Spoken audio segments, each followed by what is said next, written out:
राऊत साहेब, 5 दिवसात दुसऱ्यांदा इंधनाचे भाव वाढलेले आहेत, महागाईचा भडका उडालेला आहे आणि लोकांमध्येही संतप्त प्रतिक्रिया. जय श्रीराम. इतकंच बोलू शकतो मी. पण मोदींचा मंत्र आहे.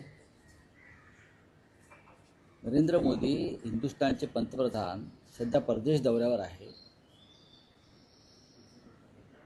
आणि खरं म्हणजे हे प्रश्न तुम्ही भारतीय जनता पक्षाच्या नेत्यांना विचारायला पाहिजे.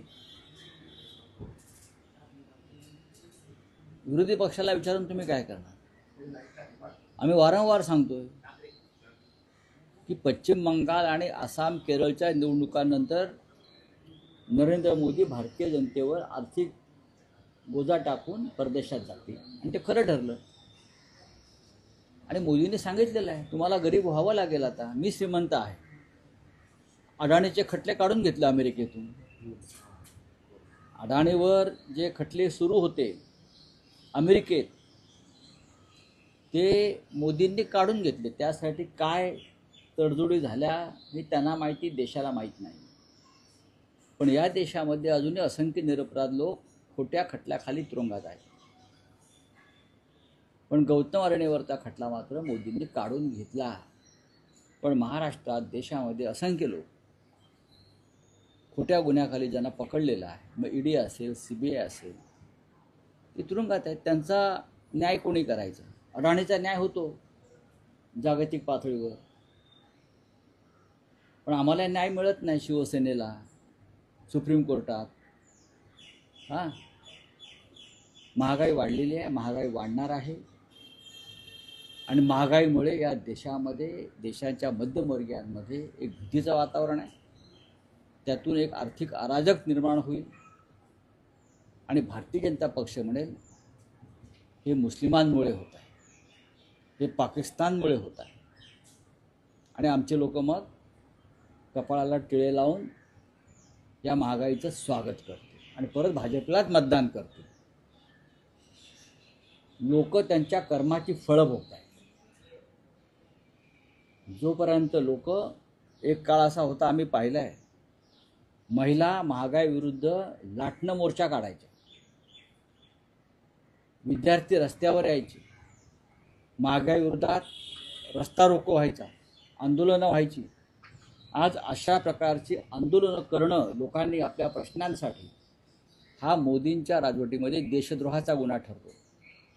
देशद्रोहाचा. त्यांच्यावरती खोटी कलमं टाकून त्यांना अटक केली जाते देशद्रोहाची. काय करणार तुम्ही? एक तर उपासमारीने मेलं पाहिजे शेतकऱ्यांप्रमाणे महागाईने भरपळी, नाहीतर मग काय जय श्रीराम म्हणत गप्प बसायचं. रावसाहेब, आता आपण मोदींच्या परदेश दौऱ्याबाबत उल्लेख केला. भाजपकडून एक मोठा दावा केला जातोय. ते म्हणतात की मोदी समुद्राखालून पाईपलाईन त्यांचा प्रयत्न आहे आणि इंधन आणण्याचा त्यांचा प्रयत्न आहे. भारतीय जनता पक्ष हा जमिनीवरचा पक्ष नाही. भारतीय जनता पक्षाची सरकार ही गैरमार्गाने आलेली सरकार आहे. भारतीय जनता पक्ष ज्या क्षणी फेअर निवडणुका घेईल त्या क्षणी त्यांना त्यांचं काय भूमिका किंवा लोक कोणावर उभा राहतात ते कळेल. पश्चिम बंगालमध्ये, आसाममध्ये निवडणुकीत घोटाळे करून ते सत्तेवरती आलेले आहेत. केरळच्या जनतेनं त्यांना ते करू दिलं नाही. तामिळनाडूच्या स्वाभिमानी जनतेने त्यांना ते करू दिले नाही. पश्चिम बंगालमधल्या प्रत्येक विधानसभा मतदारसंघानुसार माझ्याकडे माहिती जी आली आहे त्यानुसार कशी यंत्रणा वापरली, गैरवापर झाला, कशा प्रकारे धमक्या, दहशत निर्माण केली, कशा प्रकारे लोकांना सांगितलं की जर तुम्ही मतदान केलं नाही किंवा मतदानाला गेला तर तुमचे रेशन कार्ड रद्द केले जाते, तुमचं आधार कार्ड रद्द केलं जाईल, तुम्हाला बेकायदेशीर नागरिक ठरवलं जाईल. अशा वेळी लाखो लोकांनी मतदानापासून ते वंचित राहिले, घाबरून गेले नाही. ही परिस्थिती देशामध्ये आहे. त्याच्यामुळे जोपर्यंत जनता निर्भय होत नाही, जोपर्यंत जनता स्वातंत्र्य लढ्यात ज्याप्रमाणे तरुणांनी एक योगदान दिलं देश वाचवण्यासाठी, त्याप्रमाणे देशाची जनता निर्भयपणे आपला आवाज उठवत नाही तोपर्यंत जनतेला हा मार सहन करावा लागेल. इंधन येणार आहे. त्या समुद्राखालून आता मला असं वाटतं मोदी परदेशात गेले आहेत, त्यांचा हिंदुस्थानात येण्याचा प्रवास समुद्राखालना असेल, पाईपलाईन कुठनं टाकायचे ते बघण्यासाठी. त्यांना पाहावं लागेल ना त्यांना.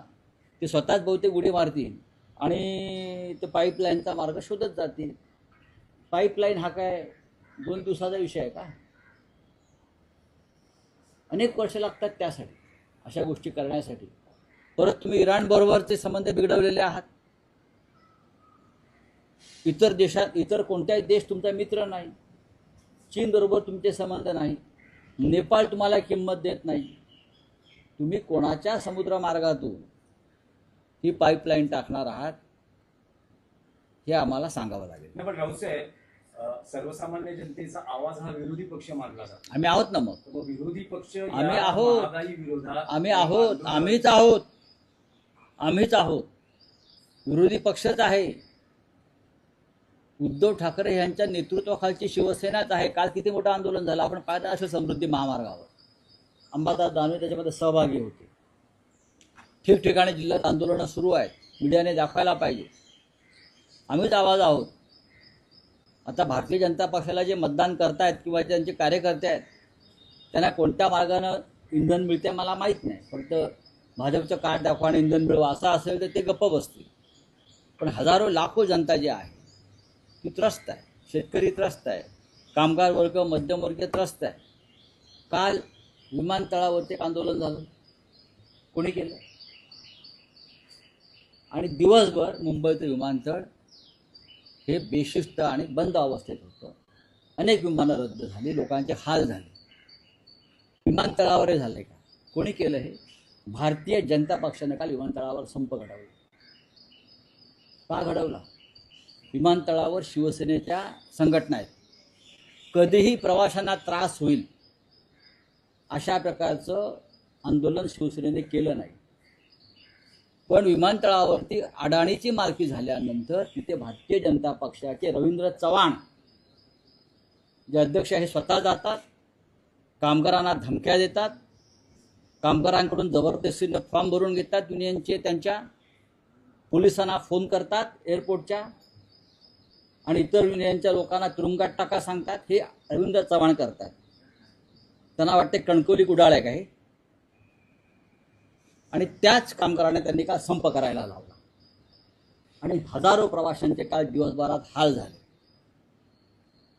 बाळासाहेबांची आम्हाला शिकवण होती, जी सर्व्हिस इंडस्ट्री आहे तिथे तुम्ही डिस्टर्बन्स म्हणजे गैरव्यवस्थापन होईल असं करू नका. त्याच्यामध्ये इस्पितळा संप करू नका. हॉटेल जी मोठी आहेत पंचतारांकित परदेशी गेस्ट तिकडे येतात तिथे संप करण्याचं टाळा. विमानतळांसारख्या ठिकाणी रेल्वे शक्यतो टाळा. लोकांना त्रास होतो. सरकार कोणाचं अडाणीचं आहे ना विमानतळावर. मग तुम्ही संप करून लोकांना का वेठीस धरताय मिस्टर रवींद्र चव्हाण? हे भारतीय जनता पक्षाच्या प्रदेशाध्यक्षाचं काम आहे का? स्वतः जाऊन फॉर्म भरून घ्यायचे, जबरदस्तीनं धमक्या द्यायच्या? ठीक आहे, सत्ता आहे. जाईल ना तुमची सत्ता केव्हा तरी. तुम्ही का अमरपट्ट्या घेऊन आलात का? कामगारांच्या मागण्या न्याय्य आहेत. शिवसेना त्यांच्यासाठी, शिवसेनेने पण त्या विषयावर परवा मोर्चा काढला होता शांतपणे. तुम्ही विमानतळावरती गोंधळ घालताय, लोकांना त्रास देत आहे का? कुठला प्रकार आहे? देवेंद्र फडणवीसांना माझं आव्हान आहे, हा तुम्ही जनतेचे नेते आहात ना, हा त्रास जो लोकांना तुमचे लोक देत आहेत रवींद्र चव्हाण सारखे, हा तुम्हाला मान्य आहे का? काहीतरी माणुसकी आणि शिस्त ठेवा राजकारणामध्ये.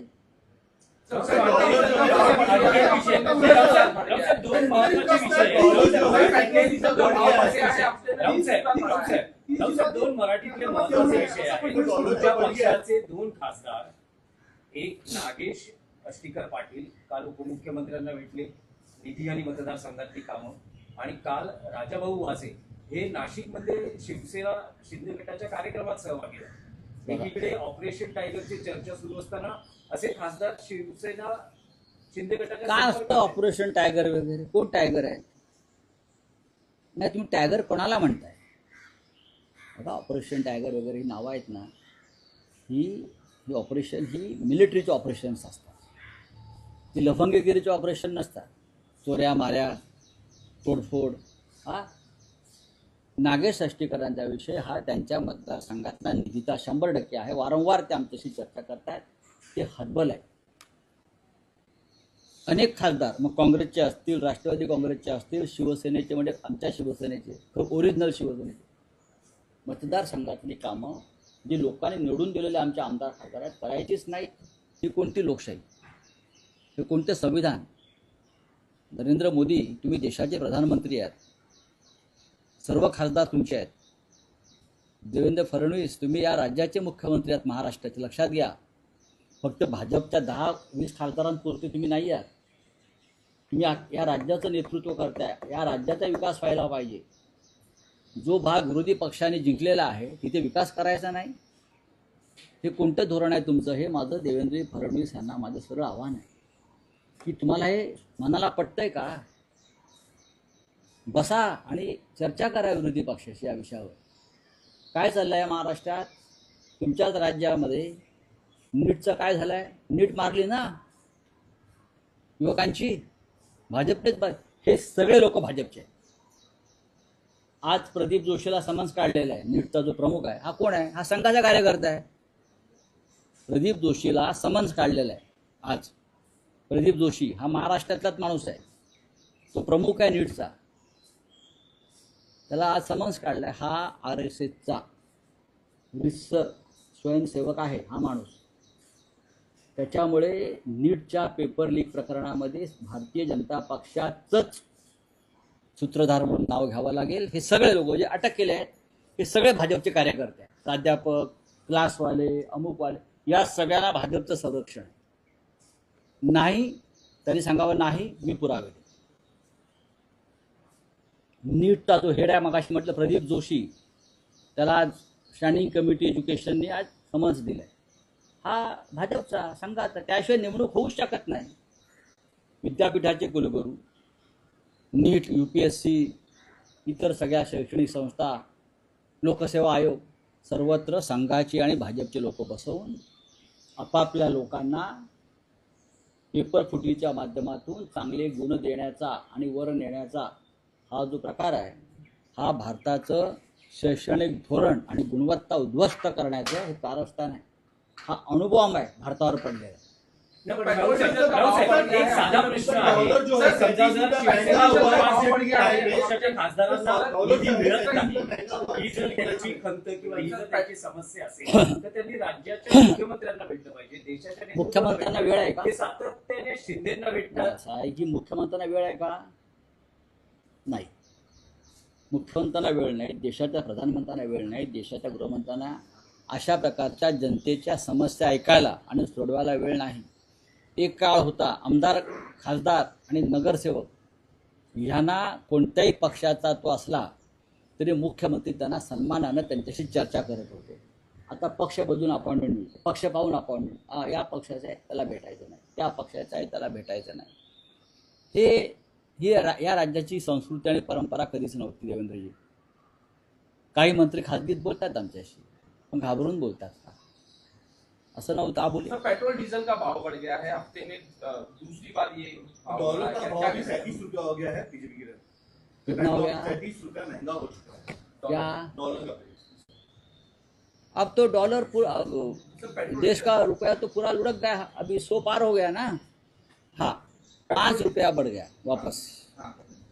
तो उसमें नई बात क्या है? ये तो होने वाला ही था. जिसको महंगाई मखा रही है, मार रही है, ये अगर भाजपा के लोग हैं तो जय श्री राम बोलो, 10 रुपया कम हो जाएगा. यही तो भारतीय जनता पार्टी का मंत्र है ना, जय श्री राम बोलो सब कुछ मिल जाएगा. तो जिनको लगता है कि बहुत महंगाई हो गई, अब घर कैसा चलेगा, चूल्हा कैसा जलेगा, और मैंने तो बीजेपी को वोट दिया है, तो आराम से बैठो सब लोग एक साथ और मोदी जी के घर के सामने जाकर या मुख्यमंत्री देवेंद्र जी के घर के सामने जाकर जय श्री राम के नारे दीजिए, सब कुछ सस्ता हो जाएगा. यही भारतीय जनता पार्टी का महंगाई कम करने का मंत्र और तंत्र है. कर लीजिए. हमारे जैसे लोग हैं, हम संघर्ष करेंगे, हम लड़ेंगे, हम मोर्चा निकालेंगे, हम आंदोलन करेंगे, लड़ते रहेंगे. एक जमाना था जनता महंगाई के खिलाफ सड़क पर उतरती थी, खास करके बीजेपी, सुषमा स्वराज जी, स्मृति ईरानी जी, हाँ आते थे ना सड़क पर सिलेंडर लेके, प्याज लेके। अब कहाँ गए वो लोग? अब महंगाई का मार जो है वो राष्ट्रभक्ति है, आपको सहन करना चाहिए, चाहे लोग मरे या शमशान में जाए। सर अमेरिका ने 1 महीने का और एक्सटेंशन दिया है। मेहरबानी है। इंडिया को रशिया से मेहरबानी है, अमेरिका की बहुत बड़ी मेहरबानी है इस देश पर, मोदी जी के ऊपर मेहरबानी है, अडानी के ऊपर मेहरबानी है, सबके ऊपर मेहरबानी है। मैं हाथ जोड़कर उनको प्रणाम करता हूँ, भाई मेहरबानी है आपकी हमारे देश पर। सर अमित शाह ने कहा है नक्सल फ्री हो गया है, भारत नक्सल फ्री हो गया है। अमित शाह ने कहा महंगाई फ्री करो, भारत महंगाई फ्री करो, महंगाई बढ़ेगी तो वापस नक्सलवाद बढ़ेगा, गरीबी बढ़ेगी तो नक्सलवाद बढ़ेगा। नक्सलवाद गरीबी की देन है, और मोदी जी कहते हैं कि देश वापस गरीब होएगा, जनता वापस गरीब होगी तो वापस नक्सलवाद बढ़ेगा।